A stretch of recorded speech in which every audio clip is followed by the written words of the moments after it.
Our today's topic, which we are going to discuss, is the social issues, mainly of Pakistani societies, and role of home economics in individual and societal well-being.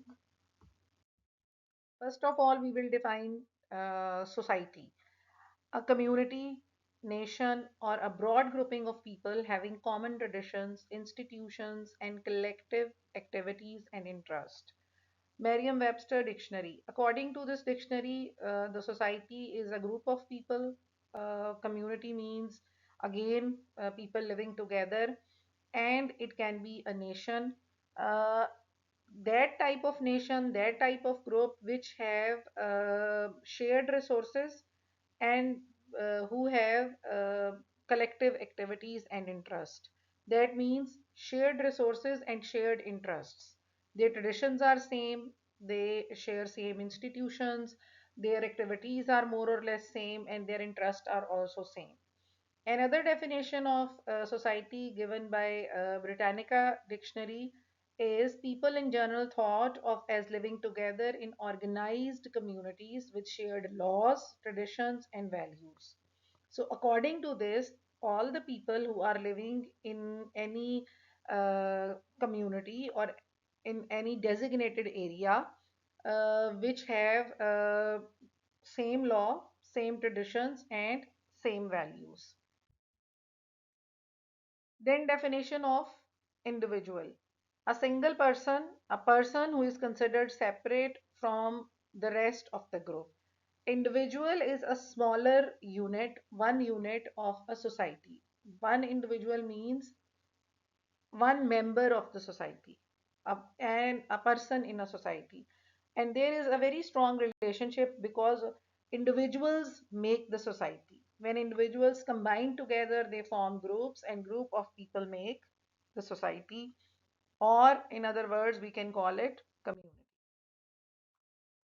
Societal issues are those issues, if we define the societal issues, which affect individual living in a society. That means a group of people, when they live together, what issues sometime they face by living together. These issues can be related to their values, these issues can be related to their economics or finance, these issues can be of their um, different of their nature, different type of natures, uh, can be even some time of political nature. Social issues which are affecting Pakistani societies are mainly illiteracy, number one, number two, poverty, number three, unemployment, then overpopulation, child labor, early marriages, and economic instability. Now we will discuss all these one by one. Number one is literacy as a social problem. Literacy is defined as individual who can read and write their name. And Pakistani literacy rate for 2019 is 58%. Low literacy is there basically. Now, why the illiteracy is an issue? Because people living in a community, when they will not get good education, what can be the problems? Number one, the low literacy rate can be an obstacle for getting good type of job. That means those jobs which through which they can increase their standard of living. Literacy, because of illiteracy, people are not aware about the environmental, political, and social changes which actually occurs time to time in a society. Because when the society grow, uh, because society means a group of people living together. So when a group of people live together, there is always some change in the behavior of the people, and by living together people have some sort of political issues also. Then they have some nowadays, because of the high population, we have environmental issues also, but an illiterate person is not aware about all these things. And then low literacy is the main obstacle in nurturing their kids. Low illiterate people, parents are not very much aware about the parameters of the children growth, about the life cycle, what are the characteristics of each growth, and now even they don't know the importance of education for their children. So sometimes their children are also uneducated or illiterate. So it adds generation to generation. The illiteracy travels in generations to generations. They are actually sometimes unaware about the positive and negative elements of their surroundings. For example, nowadays we have seen that people are using social media. Those who are not very much educated and not they are very much aware about the use and abuse of social media, good use of social media, they sometimes misuse it, and they sometimes are not aware that why it is important to be very careful about the use of social media, posting something on social media about some political people, about some intellectual people, the privacy of the people, etc.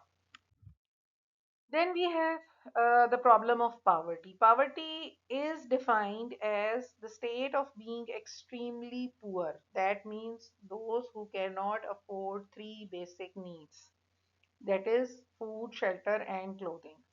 People who cannot afford their three basic needs cannot afford their three basic needs are considered as poor. According to the World Bank report, poverty rate in Pakistan in 2024 was 25.3%. So poor people cannot fulfill their basic needs, which leads to poor health, hygiene, and low socioeconomic status. Actually, in every society, the socioeconomic status of the person, that he is rich, he is poor, he is middle class, is always gauged with their economic conditions. If the people have good economic conditions, they have good house, they live in a posh area, they are considered upper class. If they don't have enough money and they live in the slums or the kachi abadi, they are considered as lower income group. So poverty is very, very indicative thing in defining our socio-economic levels. And the people who have low socio-economic levels cannot sometimes uh, meet with the upper social economic level people, and they cannot interact easily with those who have a high socio-economic level. Poor parents cannot afford education of their children, which increases illiteracy. Now this is a cycle. As I told you previously, if the people are illiterate and they don't have and cannot afford, because they are poor, they don't have good job and they are poor. So one of the reason of their because their children are also illiterate is that they don't have enough money to educate their children. Children from poor backgrounds are frustrated and involved in crimes and other evil habits. This is the common observation, and many researchers also prove this, that the children who belong to a low socioeconomic level sometimes are very much frustrated, and they are involved in street crimes like pickpocketing, stealing, robbing, because uh, because number one, they don't have the proper guidance from their parents, because their parents are illiterate, then they don't have enough money to fulfill their needs. And when they saw other people having big cars and bungalows, so they are frustrated, and they want to snatch those things from the upper class.